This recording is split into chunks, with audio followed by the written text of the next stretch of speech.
दंडवत हो. लीळा चरित्र पूर्वार्ध, लीळा क्रमांक 91. मेहेकरी बोने बाई भेटी. म्हणजे स्वामी मेहेकरला आले, त्या ठिकाणी बोनेबाई यांची आणि स्वामींची भेटगाठ झाली. मग गोसावी येरी दिशे विडी चाचा वेळी मेहेकराशी बीजे केले. गोसावी यांचा तटी प्रदेशी सुळा.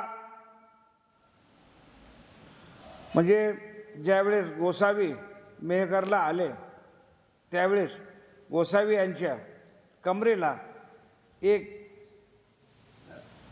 वस्त्र गुंडाळलेलं होतं. एक श्रीमुखटावर वस्त्र बांधलेलं होतं आणि श्रीमुखी तांबोळ होता. तोंडामध्ये पानाचा विडा होता. बोनेश्वराच्या देवळी जगताची पश्चिमिली दारवंटा दिगता. डावे हाता सोंडियावरी गोसावी चरणचारी उभे राहिले. बोनेश्वराच्या देवळात म्हणजे आवारात च्या पश्चिमेला, म्हणजे बोनेबाईच्या देवळाच्या जगतीच्या म्हणजे आज जाताना आवाराच्या पश्चिम दिशेच्या दारवंठा म्हणजे उंबरठा, त्या उंबरठ्यात आतमध्ये जाताना डाव्या हातावर सोंडियेवरी गोसावी चरणचारी उभे होते.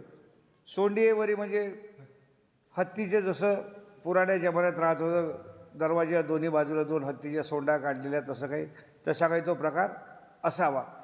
तर त्या सोंडीवर दोन्ही पाय यावर स्वामी उभे होते.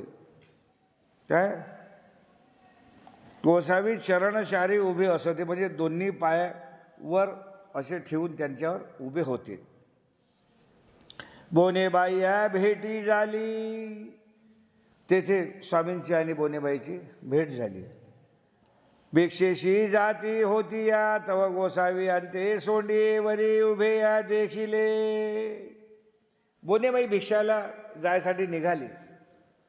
तर ते भिक्षेला जाताना तिनं अचानक स्वामींना तिथं त्या सोंडीवर उभं असताना पाहिलं. मग म्हणितले बाबा कोणाची कुशीशी होतासी. ती म्हणाली बाबा आतापर्यंत कोणाच्या कुशीशी म्हणजे कोणाच्या ठिकाणी, कोणाच्या घरी, कोणाच्या कुशीशी तुम्ही मुक्कामी होते. बाबा कोणाची कुशी उसाशिली. बाबा ऐशी कोणी पापिनी विसंगमली. तुम्ही कोणाच्या घरी होते, ते कोण पापिनी आहे की ते तुम्हाला उदास झाली आणि तुम्ही तिथून निघाले, अशी कोण पापिनी बाई आहे, असं ती म्हणाली. ते उगेची मग गोसावी यांचे पुशिले. जी जी आपण कोणे कडून येई जल अशिजे. मग तिने विचारलं अजी स्वामी राया, आपण आता कोणीकडून, कोण्या मार्गातून, कुठून तुम्ही आले आहात. गोसावी ऐसे श्री मुकुटाचे अनुकारे अंजनेरी दाखविले. स्वामींनी मानेनं असा इशारा केला, बोटानं इशारा केला आणि तिथून जे अंजनेरीचा रस्ता होता, अंजनेरीच्या रस्त्याकडे त्यांनी इशारा केला. तर बोनेबाई समजून गेल्या की स्वामींचं म्हणणं आहे आम्ही अंजनेरीकडून आलो. बाबा आपण काही वराडा होणे जे अशी जे. मग त्यांनी विचारलं स्वामी राया तुम्ही वराडातून आले काय. गोसावी श्री मुकुटे मानिले बाबा आपण या नावा काही. मग तिने विचारलं बाबा तुम्ही वराडाकडून आले काय. तर स्वामींनी मुंडीनं अशी मुंडी हलवली आणि इशारा केला हो आम्ही वराडाकडून आलो. मग तिने विचारलं अजी स्वामी राया तुमचं नाव काय आहे. काय विचारलं बोनेबाईनं, तुमचं नाव काय आहे. ते ओगेची तव तिहीची म्हणितले जी जी तरी आपण या नाव काही मौन्य देव. तिने विचारलं तुमचं नाव काय. तर स्वामी गप्प बसले, कोणताही उत्तर दिलं नाही. मग ती विचार करत बसली. मग तिनं आपला अंदाज लावला आणि ती स्वामींना मला, तरी आपण या नाव काय मौन्य देव. स्वामी तुमचं नाव मौन्य देव आहे काय? गोसावी श्री मुकाटाशनी अनुकारे मानिले. स्वामींनी मानिनं हरवलं, हो आम्ही मौन्य देवच आहे. सारंगधरासी 5 लाडू ओगावे फिटती. तो तिथला जो पुजारी होता, तो तिथला जो सारंगधरासी होता, तिथं दररोज 5 लाडू आणत होता त्या मंदिरामध्ये. तो 5 लाडू घेऊन आला. त्याच्यातला तो 1 लाडू भोपे बोनेबाई आशी दिले. तर त्या 5 लाडूमधलं त्या पुजाऱ्यानं 1 लाडू बोनेबाईला दिला. तेही एकी वाटा लाडू आंची सुरी का साखर तूप ओळविले. बोनेबाईनं काय केलं, तो 1 लाडू घेतला आणि त्या लाडूचं त्याच्यात तूप साखर असे जे काही असतं ते मिळवलं आणि त्याचा चुरमा केला आणि ते स्वामींना ओळखविले. स्वामींनी ते आरोगणा केली. सागळं घेऊन आली गुळला झाला विडा झाला. एक पाण्याचा तांब्या भरून आणला, तो तांब्या दिला. त्या पाण्यामध्ये स्वामींनी गुळडा केला, नंतर विडा झाला. एरू प्रसादू तेही घेतला आणि जो उरलेला प्रसाद जो होता तो त्या बाईनं स्वतः ग्रहण केला. मग बोनेबाई गोसावी आणते विनविले. मग बोनेबाईनं स्वामींना आणखी विनंती केली, जी जी आमची गुंपेशी पूजे करावे. तिनं विनंती केली, स्वामीराया बाजूलाच माझी झोपडी आहे, माझी गुंफा आहे, तिथं आपण चलावेजी. गोसावी बीजे केले आसन घातले. तर स्वामींनी हो म्हटलं, काही हरकत नाही, चला आम्ही तुमच्या गुंफेमध्ये येतो. मग स्वामी त्यांच्या झोपडीमध्ये, गुंफा म्हणजे झोपडी, झोपडी म्हणजे गुंफा, एकच आहे दोन्ही. तर स्वामी त्या गुंफेमध्ये गेले. तिथं बोनेबाईनं स्वामींना आसन बनवलं. स्वामी त्या आसनावर विराजमान झाले. हे जाऊन तेथ बैसिले, म्हणजे स्वामी त्या झोपडीमध्ये जाऊन तिथं त्या आसनावर विराजमान झाले. मग बोनेबाई म्हणितले, बा मौन्य देव हो, आम्ही भिक्षा करून येऊनी तव तुम्ही बिडारा राखावे. तर बोनेबाई स्वामींना म्हणाले, स्वामीराया आम्ही आता भिक्षा मागायला जातो आणि जोपर्यंत भिक्षा मागून आणत नाही तोपर्यंत तुम्ही इथं आमचं बिडार म्हणजे सामान सुमान जे आहे याचं रक्षण करा, देखभाल करा. भिक्षा करून आली गोसावी यांची आरोग्या दिदली. मग बोनेबाई भिक्षा मागायला गेली, भिक्षा मागून आणली आणि भिक्षा मागून आणल्यानंतर त्याच्यातले चांगले चांगले पदार्थ निवडले आणि स्वामींना आरोग्याला दिली. स्वामींना जेवण केलं. गुळुळा झाला विडा ओळखविला. त्यानंतर गुळुळा झाला म्हणजे गुळणा वगैरे झालं आणि त्याच्यानंतर सुपारीच्या फोडी वगैरे असं पानाचा विडा स्वामींना दिला. मग बोनेबाई गोसावी आणते विनविले, बा मौन्य देव हो.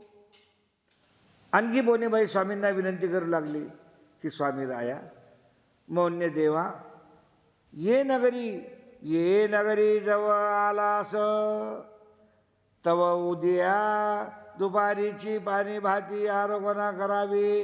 विडीची भिक्षा करुणी मग भिक्षेशी जे येईल तैशी आरोगणा करावी. मग ती म्हणाली, स्वामी मौन्य देवा तुम्ही इथं जोपर्यंत आहात, जोपर्यंत मुक्कामी आहात तोपर्यंत प्रतिदिन दुपारी माझ्या इथं भोजन करायसाठी आपण यायचं. मी भिक्षा मागत जाईन आणि भिक्षामध्ये जे काही मला मिळालं ते मी आणत जाईन, ते तुम्हाला आरोग्यात देत जाईन आणि जे उरलेलं असलं ते तुम्हाला मी संध्याकाळी देत जाईल. कौनी लोकांना म्हणावे आपुले या म्हणावे. लोकांनी जे काही दिलं ते मी आणत जाईन, तेच आपलं समजून घ्यावं आणि ते आपण स्वीकार करावं. ते गोसावी मानिले. स्वामींनी त्यांची विनंती स्वीकार केली. मग बोनेबाई या जेवलिया. त्याच्यानंतर बोनेबाई यांनी स्वतः जेवण केलं. गोसावी निद्रास्थानाशी बोनेश्वराशी बीजे केले. संध्याकाळ झाली. संध्याकाळी स्वामी तिथं बोनेश्वराचं मंदिर होतं. त्या झोपडीच्या बाजूला त्या बोनेश्वरीच्या मंदिरात स्वामी संध्याकाळी झोपायसाठी गेले. तव राणेने म्हणितले जी जी देवाची उपकरणे असती. तर स्वामी तिथं ज्यावेळेस गेला तर त्या बोनेश्वराच्या मंदिराचा जो पुजारी होता तो नेमकाच त्याने शेजारती धुपारती वगैरे त्याच्या रीतिरिवाजाप्रमाणे जे काही असेल ते संध्याकाळची पूर्ण प्रक्रिया पूर्ण पार पाडली आणि मंदिराला कुलूप लावून बाहेर निघाला. तर स्वामी दिसले. जी जी देवाची उपकरणे असती. त्यांनी स्वामींना पाहिलं आणि तो पुजारी स्वामींना म्हणाला, जी जी स्वामी राया मौन्य देवा, या मंदिराचे जे मूर्त आहेत किंवा जे की आहे त्यांचं दैवत जे आहे त्या देवतेचं जे काही साज श्रृंगार सोनं नाणं दाग दागिने हे जे आहे हे पूर्ण या मंदिरातच असते. अन कधी ना काळी चोरी चपाटी काही होऊ नको म्हणून संध्याकाळी आम्ही या मंदिराला कुलूप लावतो. कुंजी टाळे घातले असे म्हणून संध्याकाळी या मंदिराला कुलूप लावलं असते. तुम्ही भैरवाचे देवळात जा. काय बोलले? त्यामुळे इथं कुलूप लागेल, तुम्ही इथं थांबू शकत नाही. याच्याच बाजूला भैरवाचं मंदिर आहे, त्या मंदिरात तुम्ही झोपायसाठी जा. भैरवाच्या देवळाशी गोसावी बीजे केले. तर बाजूला जे भैरवाचं मंदिर होतं त्या भैरवाच्या मंदिरात स्वामी झोपायला गेले. तीत पौढ स्वीकारिला अवस्थान झाले. स्वामी तिथं झोपले, रात्रभर झोपले. सकाळी स्वामी उठले. अशा प्रकारे पूर्वार्ध लीळा क्रमांक 91 इथं समाप्त झाली. पुढे पूर्वार्ध लीळा क्रमांक 92 बहिरवी अवस्थान ज्वारी उपद्रव.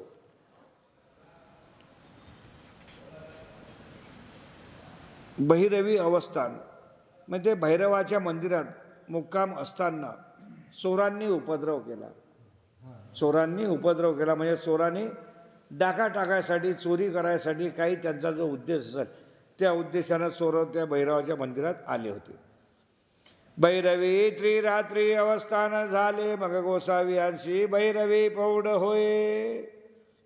स्वामींचा त्या भैरवाच्या मंदिरामध्ये 3 दिवस मुक्काम झाला. तिथंच झोपत उद्याशी गोसावी सारंगधराकडे विहरणाशी बीजे केले. सकाळी उठून स्वामी समोर असलेल्या सारंगधर याचं तिकडे विहरणासाठी म्हणजे फिरायसाठी स्वामी निघाले. विहराने गुंपेशी बीजे करीती. विहरण झाल्यानंतर म्हणजे त्यांचं स्वामींचं फिरणं फारणं झाल्यानंतर स्वामी बोनेबाईच्या झोपडीकडे म्हणजे गुंफेकडे जात होते. गुंफेशी बीजे करीती. मग दो पहारा बोनेबाई या पाणी भाताची आरोग्याला देती. दो पहाऱ्या म्हणजे दुपारी. बोनेबाईने जी भिक्षा वगैरे आणलेली होती बोनेबाई दुपारी स्वामींना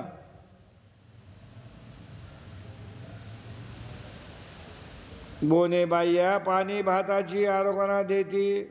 पाणी भाताची म्हणजे पाणी आणि भात जे काही असलं वरण भात भाजी पोळी ज्यांची असलं त्याची आरोग्याला स्वामींना देत होती. पिढीची तरी तैशी देत.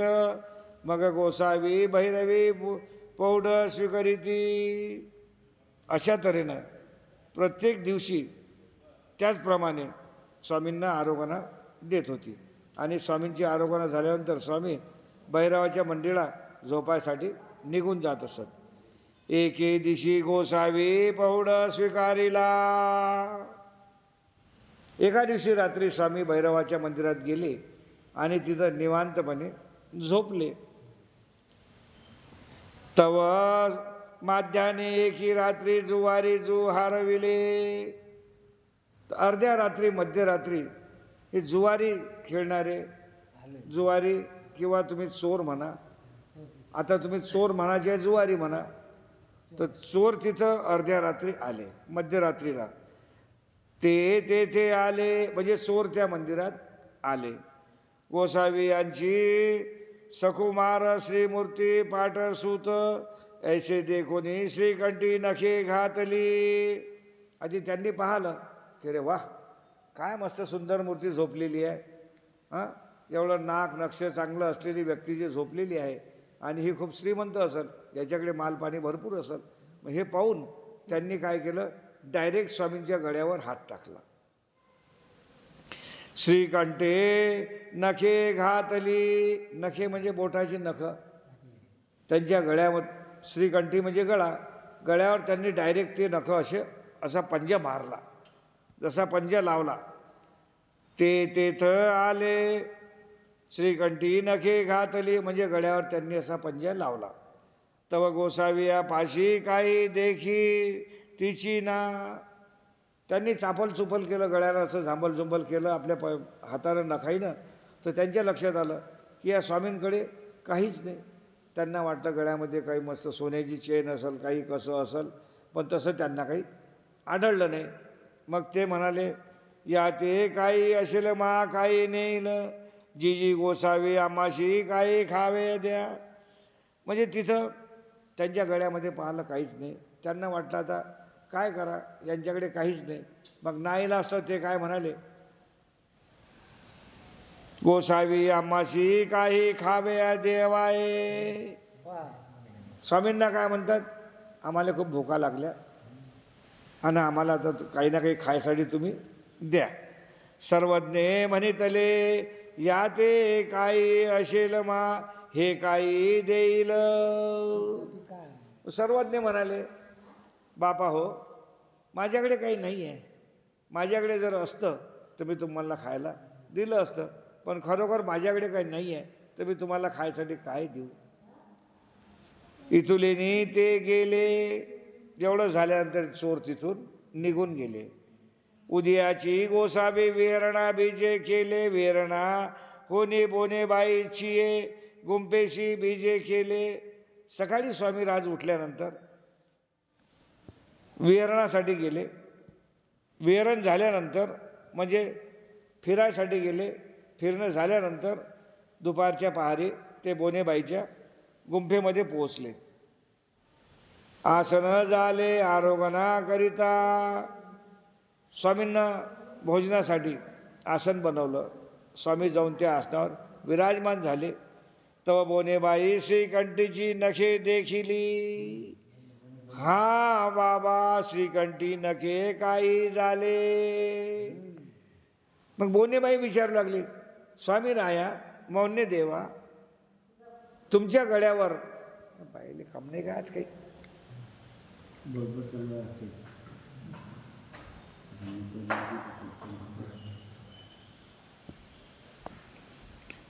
मग ती विचारायला लागली, स्वामी राया तुमच्या गळ्यावर हे नखाचे खरोचे कशाचे, हे नखाचे खरोटे जे आहेत हे तुमच्या गळ्यावर कसे आले. नखाचे असे आपण हे खरोसणे असतो की नाही, तसं ते नखाचे खरसणे तुमच्या ह्याच्यावर कसे आले.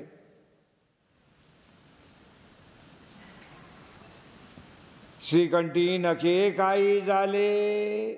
मग तुमच्या गळ्यावर हे नखाचे वरफळे खरसणं, जसं आपण बोखडतो अशा प्रकारचं जे बोखडलेलं होतं हे तुमच्या गळ्यावर कशामुळे झालं.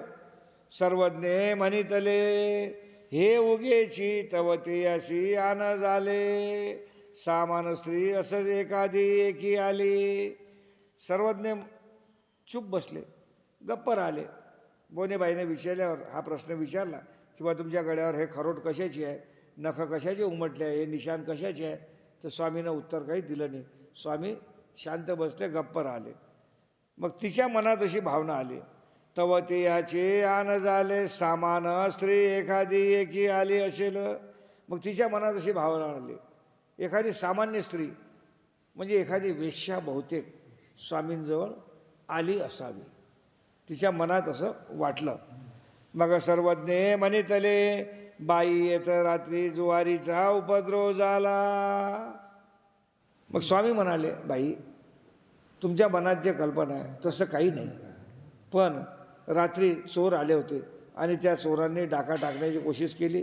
त्यांनी चोरांनी उपद्रव केला आणि तो उपद्रव करतेवेळी त्यांनी डायरेक्ट माझ्या गळ्यावर हात टाकला. ते भवते घात घातीला ती नखे लागले. ते भवंते हात घातीला, मग त्यांनी माझ्या गळ्यावर हात घातला म्हणजे धावा केला. ती नखे लागली, त्यामुळे त्यांची जी नखं आहे त्यांची नखे लागली आणि त्याचे हे नखांचे निशाण माझ्या गळ्यावर आहेत. मा काही देईल मग ते गेले. त्याच्यानंतर त्यांनी विचारलं की स्वामी राया आम्हाला भूक लागली, तुमच्याकडे काही असेल तर आम्हाला खायसाठी द्या. पण आमच्याजवळ काही नव्हतंच तर आम्ही काय देणार आहे. मग आम्ही त्यांना सांगितलं की आमच्याकडे काही नाही आहे, इथून काही नाही आहे खायसाठी. मग ते निघून गेले. यावरी मौन्य भंगले मग बोने बाई म्हणितले. तोपर्यंत स्वामी मौन्य अवस्थेत होते. हे लोक मौन्य देव म्हणत होते ना, तर स्वामींनी तोंडातून उच्चार कोणताही शब्द काढलेला नव्हता मेहकरला. मग तिथं हे झाल्यामुळे स्वामींनी जे आपल्या वाचेनं जे काही सांगितलं असा रात्री घडलं, तेव्हापासून स्वामींचा मौन्य भंग झालं.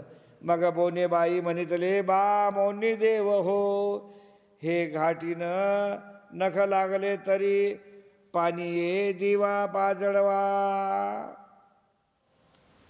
मग ही बोनेबाई म्हणाले, स्वामी राया बरं झालं, बऱ्यानं बरं झालं, तुमच्या गळ्याला फक्त हे नखोरेच लागले.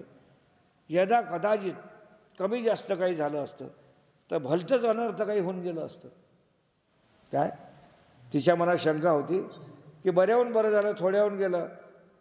सुई भाल्याचा घाव सुईच्या आणीवर निघून गेला, तुमच्या गळ्याला फक्त नखोरेच लागले.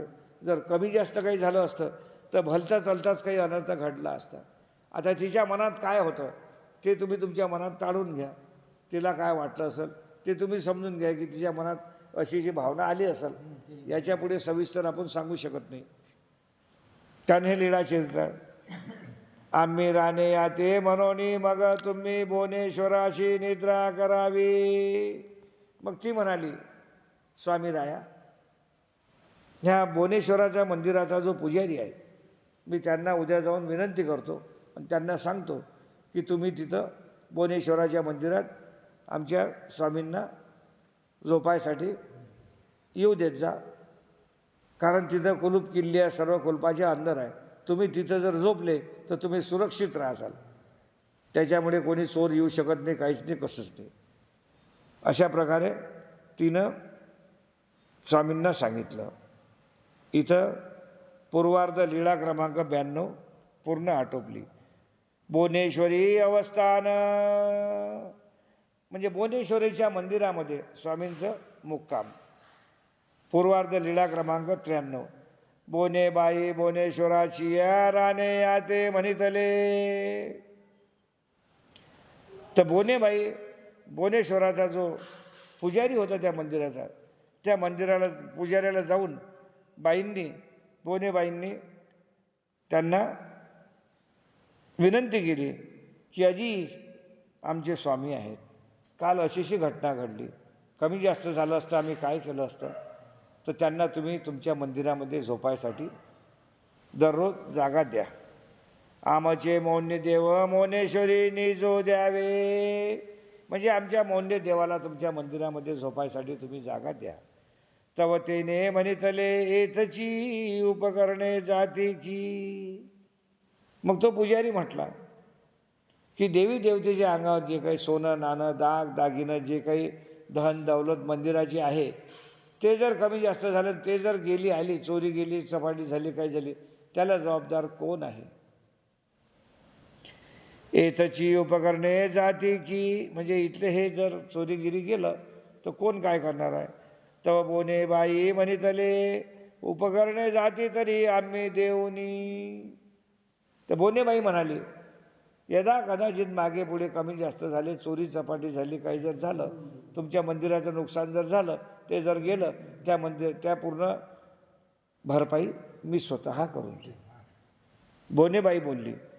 मग बोनेश्वरी गोसावी यांशी मास 10 अवस्थान झाले. त्याच्यानंतर त्या बोनेश्वराच्या मंदिरात स्वामींना 10 महिने वास्तव्य झालं. म्हणून मेहकरचं जे राजमठ म्हणतात तिथं 10 महिने स्वामींचं वास्तव्य आहे. गोसावी कवाडे घाली ती. स्वामी रात्री आतमध्ये गेल्यानंतर दरवाजा आतून बंद करत. आगळ घाली ती. आगळ म्हणजे दरवाजाला जुन्या जमान्यामध्ये आडव्या लाकडाच्या पट्ट्या राहत होत्या, की ते पट्टी अशी कोणतीकडे लोटली म्हणजे तसा दरवाजा जरी हलीन, पण ते आगळ जर लावली तर दरवाजा हलणं डोलणं पुरं बंद होत होतं. आगळ घाली ती मग पौड स्वीकारी ती. आगळ लावल्यानंतर स्वामी निवांतपणे तिथं झोपत होते. अशाप्रमाणे 10 महिने वास्तव्य त्या मंदिरात स्वामींचं झालं. अशा प्रकारे लीळा क्रमांक पूर्वार्ध 93 इथं आटोपली. दंडवत हो.